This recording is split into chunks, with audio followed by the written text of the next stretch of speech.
Welcome to the Global Wellness HQ family of podcasts. We are your international headquarters for resources and ideas and insight in relation to the 9 elements of holistic wellness. Join us as we interview local and international wellness experts and learn how you can implement and improve one element or dimension of wellness at a time. Our experts will share their practical tips on wellness in one of these core areas: emotional, intellectual, occupational, physical, environmental, financial, spiritual, social, or habitual. We created our family of podcasts as a resource for anyone who is looking to integrate the 9 elements of holistic wellness into their daily lives. Welcome to the show. Hi, everyone. Welcome to the show. In today's episode, I'm really excited. We have my dear friend Sherrie Williams with us. Sherrie is going to take us on a tour of online business. So, Sherrie, why don't you just tell me a little bit about who you are and what you do, and then we'll figure out where this journey is going to take us. That sounds good. Thanks for having me. So I have been an online business manager and a fractional COO for almost a decade. I've got about 20 years in business admin experience, and then moved to working online when I had my own kids and wanted to be home and find a way to make work a little bit more flexible and accommodating to being able to be present in my life and not be so tied to 9 to 5, having to be somewhere. And yeah, so that's kind of how I got into this.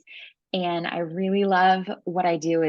I really get to work with entrepreneurs and solopreneurs, and really help them fine tune their operations so that their businesses can be supportive of what they value and where they want to spend their time rather than it occupying all of their hours. That's the big thing with entrepreneurs is you put in way more than 40 hours a week. And my job is to help you not do that, to reduce those number of hours.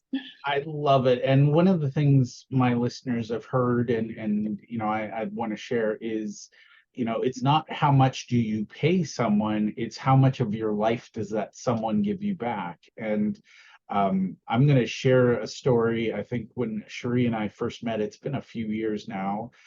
She is one of those people I always try to find ways to bring her into my world.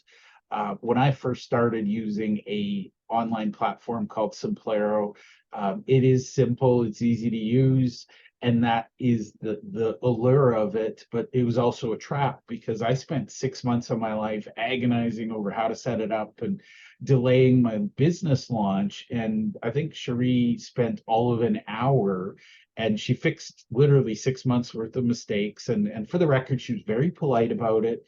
But we agreed from that point forward, Jeff doesn't touch certain things, leave it to Sherrie. So let's talk about how you actually give people time, because I think that's when I talk to people, they're very, very busy and they're worried about getting things done.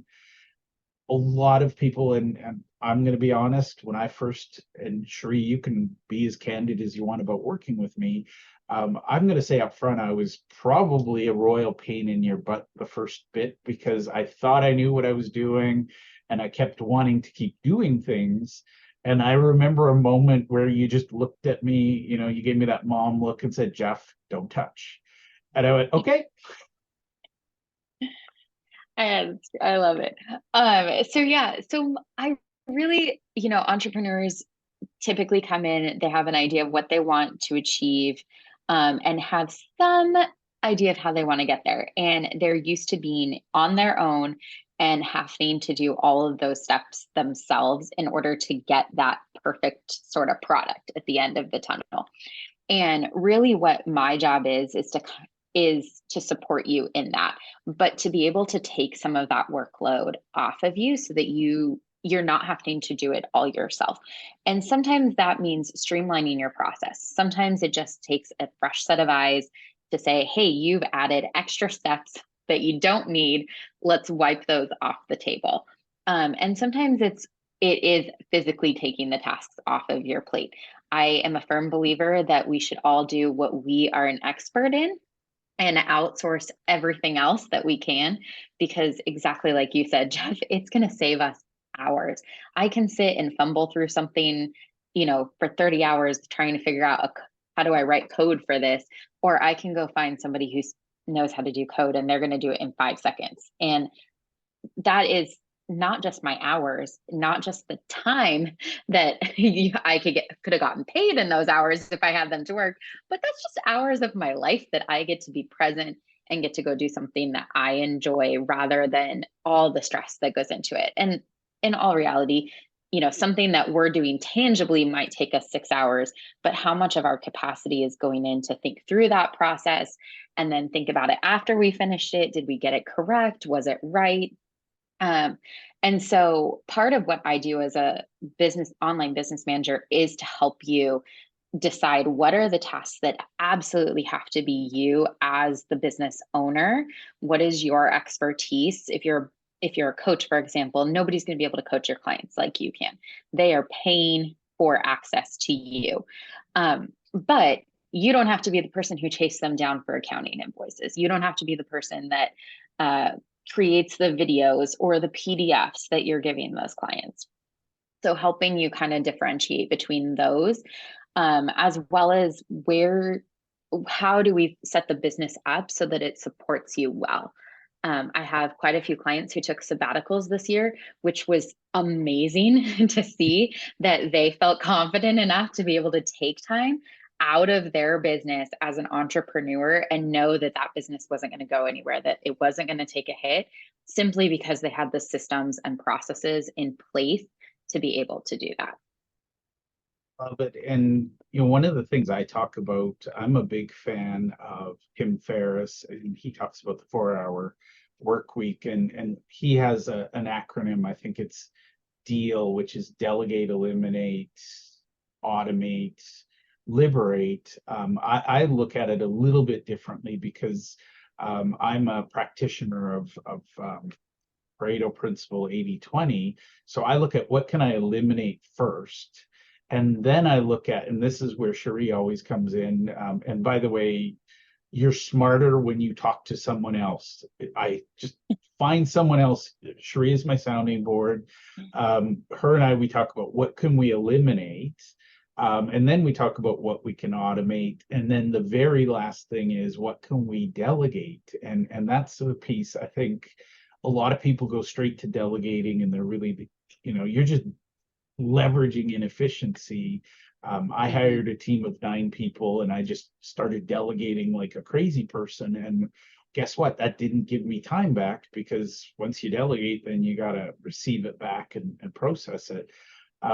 So you as a chief operating officer, I think I'm going to be really blunt. There's a lot of visionaries out there, and I will own that label all day long. We get creative and we're like, oh, I can reinvent this and I can do this. And, I think COVID gave us the phrase pivot. A lot of people used it and said, oh, we got to pivot. We got to pivot. What I would say is a lot of people really, first of all, you need to figure out what you can eliminate and then automate and make your core business boring as watching paint dry.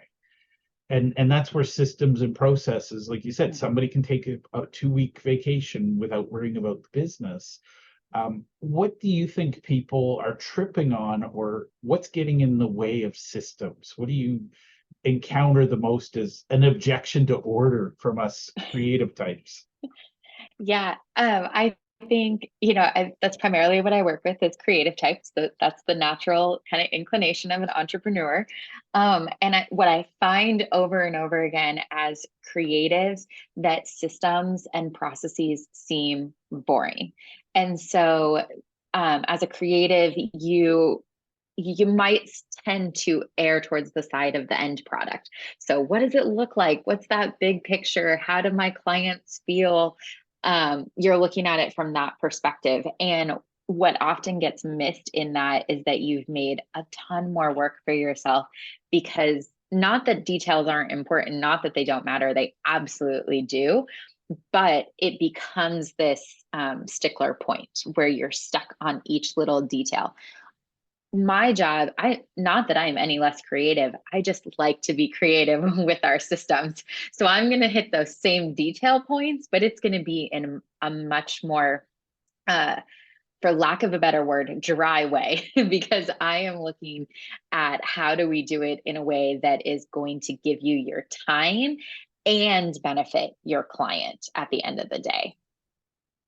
I love that. And I will point out, there's clear language differences between Sherrie and I, because I talk about systems and processes as a necessary evil. And I am not the person. I can guide you. I can say, hey, I think we need this. What I love about you, Sherrie, is you're kind of like the master builder who builds those amazing statues at the Legoland. It's I am not the person to follow the blueprint, but that's the magic of, say, Lego. You can create beautiful works of art from minute little details. Yeah, I do think if I'm super honest, I love systems. That I love being organized. That like lights me up in the world, which is probably why I do what I do, because it does bring me so much joy, and excitement. But in my experience, what I find is once we figure out what is your process, every one of us has a process, whether we like to think we do or not. Even the most creative people in the world who never repeat anything twice, they still have some process internally that they're going through. And so a big part of what I do is to get to know my clients and learn what is that internal process that you are going through every time you create a new product. And then that is what we work on refining and building business systems around. So then you can be as creative as you want. Using that Lego analogy, if you build enough Lego sets, you start to learn which pieces can be used for something else. And so then you can go and build a beautiful Lego thing. If you watch like the Lego Masters show, these people build incredible builds and they're not using any instructions, but it's because they've learned how each piece works and what its function is. So now they no longer have to think about the nitty gritty. They can just build. And that's really what my hope is for my clients, is that we build them those systems and processes and have them locked in. So then they can just create and be present with their clients how they want to be and not have to think about the business side of it. Now, I'm going to go on a slight tangent. For those of you who want to get to know Sherrie, Sherrie is actually also the author of a book. The title is Cultivating a Profitable Virtual Business Model. And I love the subtitle, Do You Know How to Move Your Business Online to Make More Money with Less Effort? Now, that's a great question. And I think I want to address more money and less effort, because I think a lot of people, they assume that somehow online is less than or different. How are you seeing, because you work with a lot of creatives, but how are you seeing them making more money and doing less work? Yeah, so it's not necessarily less work exactly how you described. Like there's this idea that it's a quick fix or an easy thing. It's not less in that way. It's less in that by being online, there are ways to scale and optimize what you are already doing in your brick or mortar business and be able to replicate that online so that you don't you're preserving your time a little better. I can serve one client in person. I can sit at a desk with you and do all your business admin, and you would be the only person I serve. But if I go online, I can take that same process and make it accessible to multiple people.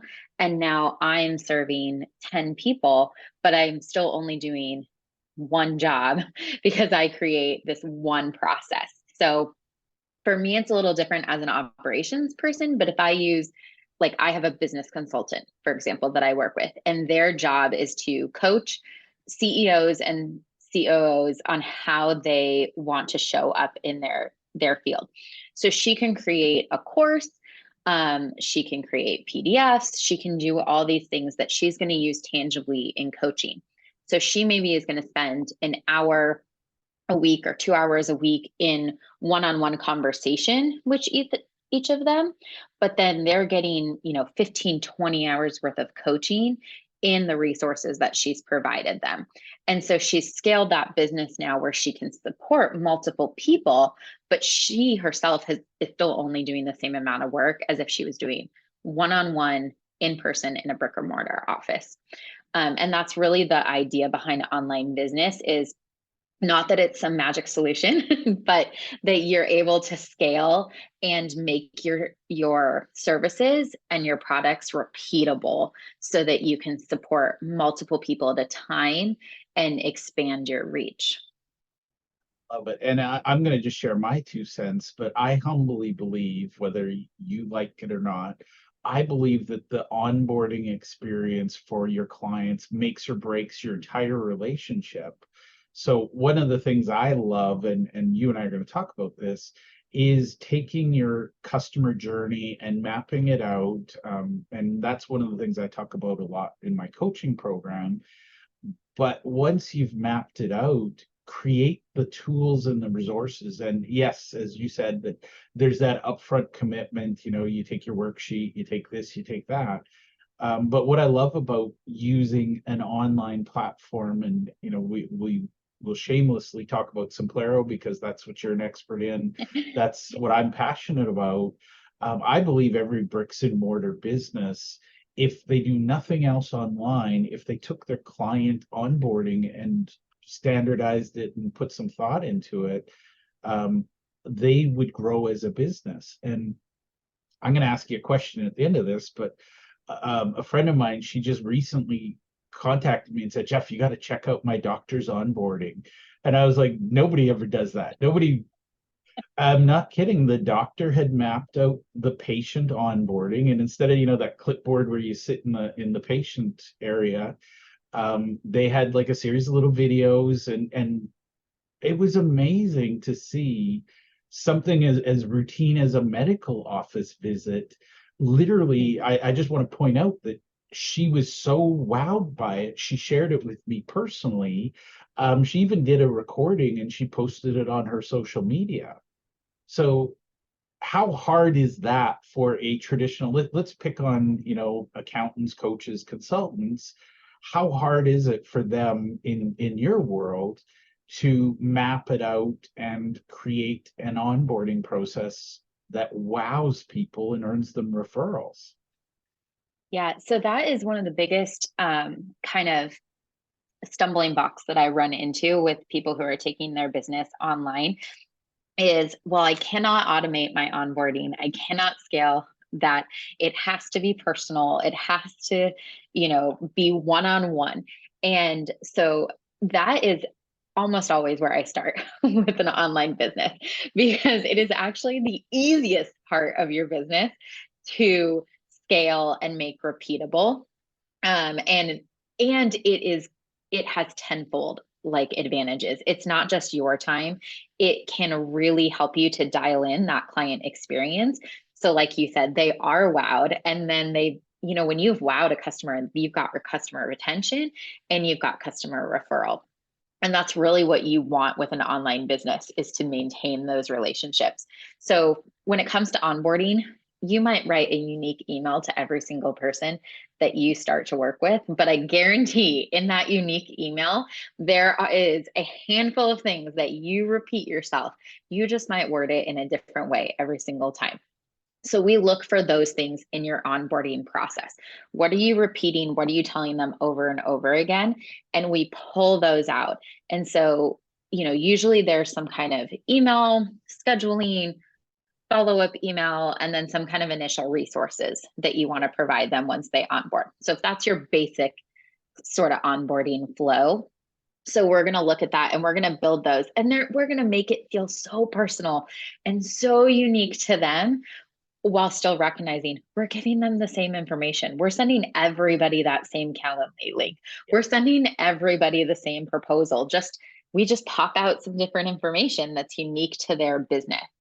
And so we really refine that. And by scaling it, we do get to refine it. And like I said, we get to make it this wow factor, and make them feel really special, because we can spend time on one piece rather than having to onboard this client and then onboard this one and onboard that one.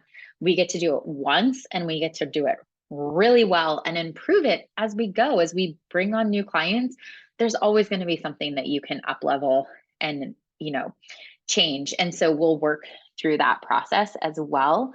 But I really find, if that is your hiccup point, which is not uncommon, that I do challenge you, like, take some time and really look at it, and you'll see there is that process. There is something there that's repeatable and scalable that's going to give you back some time. And it will help you eliminate a lot of that going back and forth. That's what, when you look at customer side of their journey, a lot of customers, what their complaints are for not continuing with a business is either they didn't have the information that they needed, or it took too long to get the information that they needed.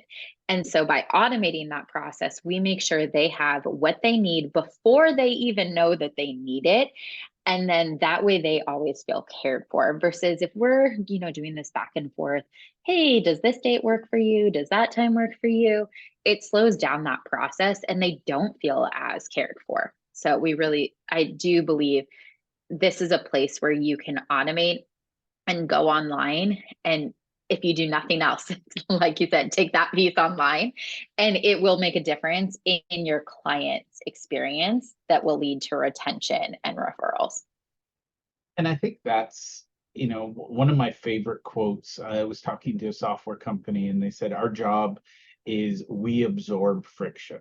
Their job is to make that friction go away. And, a lot of businesses ask the question, how is this easier for me? Really, truly, the question should be, how is this easier for someone who's giving me money? Because you always want to remove friction around, I'm going to share this with you, Sherrie. I met a company that their sales model was, they book a demo, they go visit the person on site, then they have a follow-up sequence, and then 30, 90 days later, somebody gets the invitation to buy something. And I had somebody who came and said, I want to buy this thing today. I know, we had it in my last job. I want it in this job.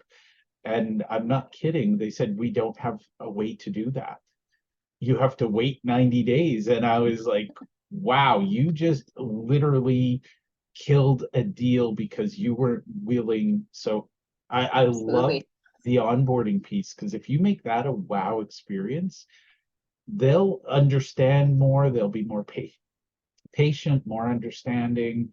I once worked with a concussion specialist. I had a head injury, and it was funny because she was an expert at concussions, but she was absolutely completely oblivious to how that expertise applied to the person with the concussion, because she'd give me these long words and these big things, and I'm like, you should have a portal so that I can go watch the video. And because I'd go home and my wife would say, well, what did the doctor say? And I'm like, I don't know, gibberish.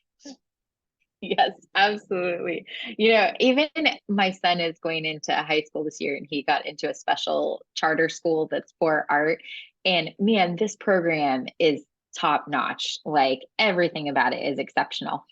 But we've homeschooled for all the way through. So we are a brand new family coming into a school district, into a public school. There is no onboarding process for new families. I am like down there, phone calls every day. It took me about 2.5 weeks just to figure out, how do we get access to his schedule? How do we get the school calendar? How do they buy lunch? Like, it was ridiculous to me. I've done this for so long now that it does really stand out to me. But every business can benefit from an onboarding. Like, I mean, I immediately, after, a day of that, I was like, you guys need something for new families. There's gotta be something where you give them all the information. And they would tell me, oh, you go on this website to pay the school fee. And I'm like, and that website is what? How do I access that? I don't even know what you're talking about. And that's the key with onboarding, is you want to sort of assess what your clients are going to want to know before they even have the chance to ask that question. And that is, you're talking about sort of the process. When I work with clients, that's one of the things that we do is we audit, not just your business, but what is your client experience to begin with, so that we can build an online business that is going to support you and that client journey. And that's really, some of the questions that we ask is, well, what is a normal person going to ask when you go on their homepage? What are they looking for? Is And the contact accessible? We just identified the tangent point where Jeff's going to go off on a tangent, and we know what the rest of this conversation is going to be. I'm going to give our listeners a gift, and hopefully it makes Sherrie's life easier as well. Yes, we're talking about moving your business online and streamlining. My number one gift to you, and Sherrie, I want your thoughts on this in a second, is take those frequently asked questions in context and in order. So here's the thing: if you have a new client today, or patient, or whatever you call them, what are the questions they ask today? What are the questions they ask next week, the month after? And create a simple one-page frequently asked questions document that you hand each person as they come in the door. That will make your life infinitely better, because I see a lot of the, bricks and mortar receptionists or people, they're overwhelmed because, they're getting 5,000 questions. Here's my little observation, and this is where Pareto principle comes in. 80% of the questions you get asked are asked over and over and over and over again. So if you answer the most common questions today, you don't have to keep answering them. And that's the beautiful thing about a frequently asked questions document. It's low tech, it's easy, you can give it to people, you can put it on a website, they can download it. But that becomes the foundation. And I'm going to use a really weird example, and then you and I are going to talk about this. Somebody who gets a puppy today, there's a, hey, welcome to your puppy, here's the things you need to know today. Well, okay, 3 months from now, the puppy needs shots or whatever it is. That's part of mapping out that journey. Is that too simple, or is that, in your opinion, a good place to start? No, it's a great place to start. I would absolutely take what are your frequently asked questions. That is going to kind of guide you through what that customer journey looks like. If you have a clear picture of what they ask and when they ask it. Also, even if the questions seem all over the board and you feel like there's not a clear, they asked it in this order sort of thing where we could map a journey, even just seeing like, hey, 80% of the questions that we get are these 5 questions, or 10 questions. That's going to tell you what in your business needs to be scaled so that you can get your time back and actually be a little bit more productive in the business, because that is going to show you where you are having a gap for your client journey, as well as in your business. What is the thing that you're not doing or that you're not paying attention to that is actually a pivotal point of working with you? Sometimes, I find this happens a lot with creatives, especially course creators. They're like, I'm making a course. So they focus all their effort into that video, into the course content that they're delivering.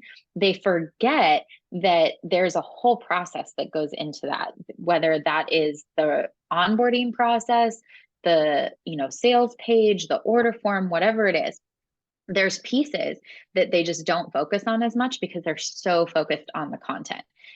For those who've maybe worked with advertising or marketing companies in the past, you may have heard this, but the best marketer is not you.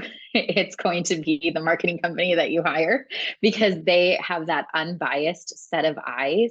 The copywriter who doesn't do your job is going to be able to write the copy for your business much better than you.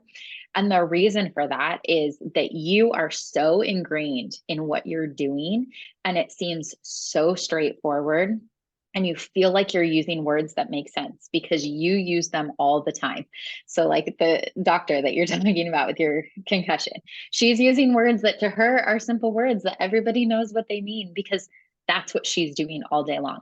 That's not true for your clients. They don't know your business in and out like you do. They don't know the jargon that you're using. They don't know maybe even the point that you're trying to make in something. And so really you do need those kind of unbiased operational eyes to come in, whether it's your marketing or your copy or me looking at your operations process. You need another set of eyes that is going to help you identify what are the pieces that you aren't really thinking about. Not in a bad way. It's just you're really good at what you do, and there's parts that you're just not going to see. And those FAQs kind of start as an entry point to that. It is your clients telling you what part you sort of missed or glossed over that is actually important and essential for them. I love it. And I think that's one of my favorite things is ask somebody, and whether it's a new client or an old client or someone else, but ask people for feedback, because when you design something from scratch and you're not necessarily like the expert at something is not the person to teach the novice, and that's, I work with a lot of professionals, and they've got PhDs or professional training or designations, things like that. You probably can't fathom that somebody doesn't understand, think of your business, whatever your product is, as product 101. What are the basic questions that somebody will ask, and they'll need that answer? Yeah, absolutely. And I like the idea of just starting somewhere. And, from my background, and I'm a recovering accountant, it occurred to me after, the 200th onboarding of a new client, I ask the exact same questions and they ask the exact same questions. And it was very, a lot of people are, oh, you can't, this has to be one-on-one. And I'm like, no, I don't think it does. And all I did was I created 2 documents. One was my intake questionnaire, and here's the things I want to know. And the other was my FAQs. Here's the things you're going to want to know. It was amazing because I was spending hours, every meeting was an hour long. I'd take on 200 new clients in a year. That's 200 hours of my life. What I instead did was I gave them the stuff up front. And then it took me 5-10 minutes. Do you have any questions? Let's get on a phone call. But it gave me so much of my life back. And I think it's absolutely amazing because we haven't even gotten into all of the other things, but that was my aha moment. And if it applies to accountants, I think it applies to almost anything. If you can Absolutely. have just a simple questionnaire up front, it makes life easier. And, thinking about what I realized, and this was how I came to systems, after the 200th conversation one year, I was so bored. I was like, oh my God, I can't have another one of these. And I was like, I asked my friends, I said, how do I not do this? And full disclosure, this was before the internet and everybody had phones in their pockets and things like that. But, if you have any type of common questions, and people aren't unique, like nobody's original, they're not going to come up with a question that you've never thought about, and even with Sherrie, she practices what she preaches. She has questionnaires. There is a course for how to get ready to produce and launch your course. Now we will run out of time because I could talk about this all day with Sherrie. For a local traditional business who, I deal with a lot of professionals, and the word creative is almost the opposite. But the reality is, I think any business should have some sort of standardized, consistent onboarding. What advice would you have to somebody who's trying to decide, and I'm going to use the phrase I hear all the time, can I afford to hire Sherrie to create a website for me? Because my neighbor's nephew will do it for $5. What would you say to that conversation? Yeah, that comes down to what you value. So for me, it's a values conversation. Anybody can produce a website. Absolutely. My teenager, he can knock out a website for you. It might not be effective, but it's going to be there. It'll be functional. Really what it comes down to is it is what you're going to pay for. How does it benefit you? So it's not just what is the cost. You want to look at what are you saving in your own experience. So like you gave the story of, doing months worth of 6 months worth of work and then hand it to me and it took me hours. What is that for you? And really look at that. If yes, the teenager down the street can absolutely create you that website in an hour. But if you have to then go back and refine that website and think through it and give them all the information and give them all the instructions, that is all time that is also going into that website. So a formula that I use for some of my clients, just to make it really easy for everybody, is how much do you get paid an hour? If you would not pay somebody to do that job for you, what you make in that hour, then that's where you're looking at. So what I pay, if I can make $100 an hour, am I going to pay the website designer $100 to do this? Is that worth it to me? It might be worth it to me. Now, are they charging me $5? They are. So I'm going to save $95. I get to put $95 back in my pocket.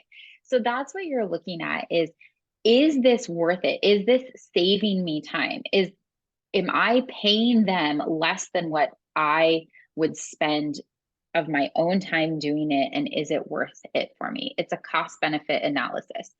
And that's really where you have to come in. Yeah, I'm going to save $95 for this person because it cost me $5, but then I'm going to go over here and I'm going to put in 30 hours worth of work to give him the content. That didn't really save me that much money. But in reverse, if I pay a skilled website designer to build that website, he might charge me $500. But as we just said, he saved me 30 hours of work. And if I make $100 an hour, he just saved me $2,500 an hour.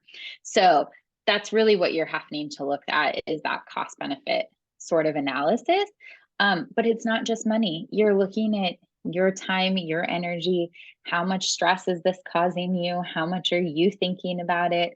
What could you be doing with that time? Is that time that you need because you're booked out on clients and you don't really have the time to do it? Is that time that you want back for your family?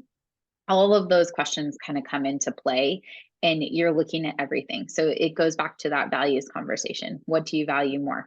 The money that you're paying out, or the time that you personally would have to put in to create that same outcome? And just to do the math for anybody listening, I spent 6 months of my life. And when I say 6 months, it's not, I'm not one of those part-timers who work 40-hour weeks. It was probably 6 months of 60, 80-hour weeks on, with the website and stuff on top. I'm pretty sure my memory was that Sherrie fixed everything in about 2 hours. Let's be really, really generous and say it took her 10 hours. I'd happily trade whatever dollars I paid her at that moment and gotten her to be the expert and do the 10 hours of her stuff and get my 6 months of life back. And I'll just point out that that's, my business was on hold waiting for me to launch the website. There's a momentum factor, but it's also the time and energy of, oh, great, I get to go work on my website today. It was just life draining. Whereas when you bring in an expert, and I say this to all areas of business, if you're an entrepreneur, find that one thing, I'm going to borrow from Dan Sullivan, find your one unique ability that only you can do amazingly at, and then outsource everything to who's like Sherrie who can get it done. Now, Sherrie, is there anything I should have asked you that I haven't?